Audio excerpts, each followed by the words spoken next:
Your Honor, before you this morning is the matter of the state of Ohio versus state of Texas. And just like that, the official hearing began. A man named Sontez Tucker stood before the court, already convicted of felony assault.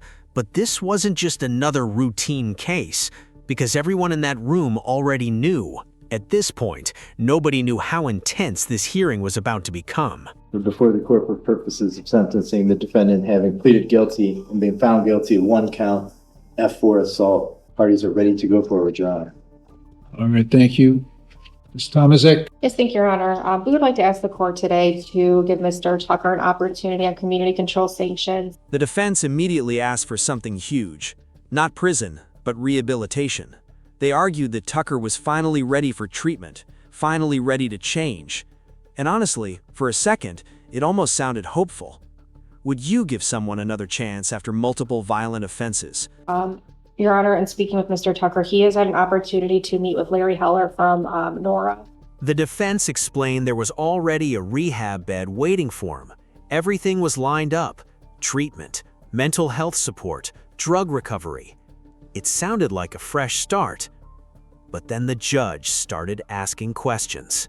It is something he's very interested in. There is a bed available for him. I do understand that Mr. Tucker also does have a holder out of Cuyahoga County currently for a warrant. Our office has been in contact with his probation officer there, and the intention is to have Mr. Tucker on their mental health docket. From the start of this case, Your Honor, up until now... What's the warrant for? And suddenly, the entire hearing shifted. The judge wanted details, not emotions, not excuses. Facts. You could literally feel the tension changing here. I believe it's in the PSR, Your Honor. It was a failure to appear. Okay. I believe it was for an F3 tampering and F4 theft. The court learned Tucker had already violated probation before, and honestly, that changed everything. Judges take probation violations very seriously. So it's on his failure to appear on his probation. Is that right? Oh, yeah, sorry. He did the CBC after Cleveland successfully completed that, but did not appear to probation after completing the CBC. All right. Right. Yeah. Okay. All right. Yeah, he failed to report to probation since his release from the county jail on February 21st, 2026. And then he was booked into Lake County Jail on this case, and he's been here since. So I know they do have a holder. We've been in contact with probation out there, just because Mr. Tucker did successfully complete the CBCF, so they do want to have him on the mental health docket. From the start of this case to now, Mr. Tucker did definitely present some mental health issues. I understand he was on a very high dosage of medication. He has since been on the correct medication to jail, so he's getting that under control. Mr. Tucker has also been very upfront and honest about his drug use. He knows he has an issue. He knows he needs to get that resolved, I do believe, and he believes that Nora would be a good fit for him. So we'd just like to ask the court today for an opportunity to place him on community control, allow him to go to Nora, and allow him an opportunity on the mental health docket in Cuyahoga County. Thank you. Okay, Mr. Tucker, what do you want to tell me? What I went through was really unjust. Then, Tucker finally spoke for himself, and what he said completely stunned the courtroom. Do you believe he was genuinely asking for help? And I just wanted help, and this treatment facility is not a high drug traffic area, and I have constant back pain from getting police brutalized. He accused police officers and even jail staff of abuse and neglect. And now the courtroom became deeply uncomfortable. This was the moment the hearing became explosive. I don't want to say that it's a hate Back pain from what? Police brutalized, and even in this county jail, I've been neglected by CEO, so I really don't wish to speak anymore. I just want rehab, honestly. I suffer from 13 years of crack cocaine addiction. And then he admitted it. 13 years of addiction. You could hear the exhaustion in his voice. A man clearly struggling, but also a man with a violent history. Addiction and violence together can become incredibly dangerous. And have taxes to pay, family members, gas, utility, and such forth. So you don't want to, you said you don't want to get into what happened. Either it was just either this or at the jail. Is that right? Oh, both parties. That like racial discrepancy, but I just want help. I'm tired of using, and this is a good treatment facility for me. Well, that's a matter of opinion, quite frankly, but you're very violent. And then the judge said the words that completely changed the room. You're very violent. No hesitation, no sympathy, just direct confrontation. At this point, the possibility of prison became very real. Can be not. You are. I mean, your past indicates you're violent. Correct. You were violent this night. You've been causing constant problems in the jail. Talking about getting the guards, or I forget the exact words you said, but there's no getting past the fact that you're violent, and it's probably rooted partly in I think it's probably three parts. You're violent, you got mental illness, and you like drugs. The judge believed three things were fueling Tucker's behavior: violence, mental illness, and drugs. And honestly, when all three collide, things can spiral fast. Do you think prison helps people like this or makes things worse? And you put all those things together, and you're fighting with the cops in Painesville for no reason. No reason. We had a gun. I didn't. What? They had firearms. I didn't. Yeah, well, they didn't point a gun at you. Yes, okay? they did. One guy had a taser out, and he didn't use the taser. Okay. That's because and now, when I read this report, he should have used the taser. That would have probably alleviated a lot of the problem. But they didn't go to the extent of using the taser. That's because my friend's mother, who car I stole, she's 1,000 pounds, and she was yelling. And Mauser, the same size as me, stopped the little cop from shooting me. Cop wasn't going to shoot you. Didn't have his gun out. And then it was a dog on the scene. All I remember, honestly, from my standpoint, is a woman of 1,000 pounds yelling, "Stop, get off of him." And I have asthma, and they cracked my head on my skull on the side of the ground and my teeth. And I have nothing else to say. And you elbowed him right in the face. The judge then brought the conversation back to one brutal fact. A police officer had been assaulted, and suddenly, every excuse in the room stopped mattering. This is where many judges draw a hard line.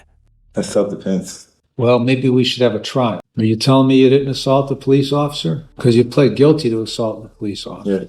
Are you telling me you didn't assault the police officer? I'm not saying that at all. Okay. Who's Trina Bentley? Who is Trina Bentley? Who's Trina Bentley? That's my auntie. What did you say to her? I'm about to fuck these guards up again. And then the judge revealed something disturbing: jail messages. Messages that suggested Tucker was threatening corrections officers. The courtroom went completely silent. That single statement may have destroyed his chance at rehab. Because people in there were fraternizing with me. Like, those messages you're reading wouldn't even make sense to you. I don't know. You want to help me make it make sense that I'm about to fuck these guards up again? That's every time I got neglected and beat up. Beat up by who? Certain CEOs that are racist. Okay, anything else you want to say? No. Mr. DePiro. The state position is the defendant is not amenable to community control. This is the second time he was convicted of assault on a police officer while he's on felony probation. The first time was in 2019. The prosecution wasn't buying the rehabilitation argument. Not even close. Because this wasn't the first assault. Repeat violent offenses almost always change sentencing outcomes. Judge Michael Shaughnessy, he was on probation for an F2 robbery back then, got 2 years of probation, and then less than a year into it, he gets convicted of an F4 assault on a police officer. Judge Shaughnessy sent him to prison for 2 years. One of those years was for the assault on a police officer concurrent to the 2 years, but that must not have been enough, because here we are again. So the state recommends prison because you can't hit cops, you can't assault cops, and there's got to be a punishment for that one. And there it was. The state's entire argument, simple, direct, and powerful. There has to be punishment. Do you agree with the prosecution here? Thank you. Thank you. All right, I've reviewed the pre-sentence report, the psych report. Didn't receive any victim impact statement. And I have considered what Mr. Tucker has said, what counsel have both said. considered all the provisions of 29, 29, 11, 12, and 13. Your record as an adult starts when you turned 18. And then the judge began reading the criminal history. One charge after another: drug abuse, domestic violence, robbery, assault, and the list just kept going. This was the moment prison started feeling unavoidable. Applicable law in this case: Ohio felonious assault or assault on officer law.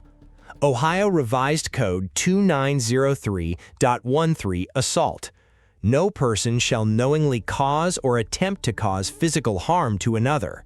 Explanation: if someone knowingly harms or attempts to harm a police officer during an arrest or confrontation, prosecutors can pursue felony assault charges. Real-life example: if a suspect punches, elbows, or physically attacks an officer during detention, that can elevate charges and increase prison exposure. Legal interpretation may vary by state. Drug abuse, misdemeanor; disorderly conduct, misdemeanor; criminal trespass, misdemeanor; attempted assault, misdemeanor; domestic violence, assault; endangering children, misdemeanors; obstructing official business, misdemeanors. 2018,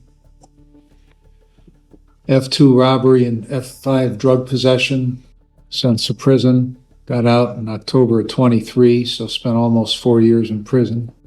That was after violating probation. So while you were on probation, you got an obstructing official business misdemeanor, assault with a police officer, felony 4 in 19. That's when you went to prison. October 5th of 23 is when you get out. May of 24, got a felony tampering with evidence, felony 4 aggravated theft, Cuyahoga County, based on probation, violate probation. And then while you're on probation, you pick up this assault, felony 4. And clearly, the officers dealt with you verbally. One took out his taser, was, as I said, probably should have used it, but didn't. You created the fight. You started the fight. 2 of these guys rolling around with you, trying to get you under control, and you elbow one right in the eye. Over since you've been at the jail: March 13, March 16, March 18, March 31, April 7, April 13th, April 15th, April 17th, April 30th, May 5th. All incidents with you. So, as I said, Mr. Tucker, you're a violent person. You haven't done anything to curtail that violence. You have no intention of curtailing your drug addiction because you like it, apparently. And you got mental health problems. So you are not amenable to community control. And finally, the decision came down. The judge believed Tucker was too dangerous, too violent, and too unstable for probation. Do you think the judge made the right decision?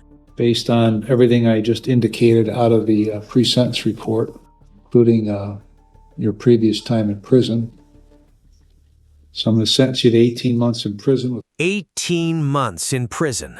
Just like that, the chance at rehab disappeared, and the courtroom finally exhaled. Could treatment have changed his future, or was prison inevitable? Credit for 95 days, and the costs are assessed. When you get out, you might be on post-release control for up to 2 years under the parole authority with conditions. If you violate the conditions, the parole authority could return you to prison for up to 9 months for each violation, up to 1/2 of my sentence. If that violation is a new felony, you could get an additional consecutive prison sentence for the violation, the maximum of which would be the greater of 12 months or the time left under post-release control. And honestly, this case shows how complicated the justice system can become. Because on one side, you have addiction, mental illness, and trauma. But on the other side, you also have violence, repeat offenses, and assaulted officers. And somewhere in the middle, a judge has to make a decision. What would you have done as the judge? When Tucker is eventually released, he could still face strict supervision under post-release control. And if the cycle of addiction and violence continues, he may end up right back inside another courtroom. do you think he'll change after prison? Sometimes, courtroom cases aren't just about crime. They're about broken systems, untreated addiction, mental illness, and decisions that spiral out of control. But one thing is certain: violence almost always changes everything. If you enjoy real courtroom breakdowns, true crime documentaries, and intense legal drama explained in simple language, make sure you subscribe. And tell me in the comments, rehab or prison? What would you have chosen? Comment below, rehab or prison.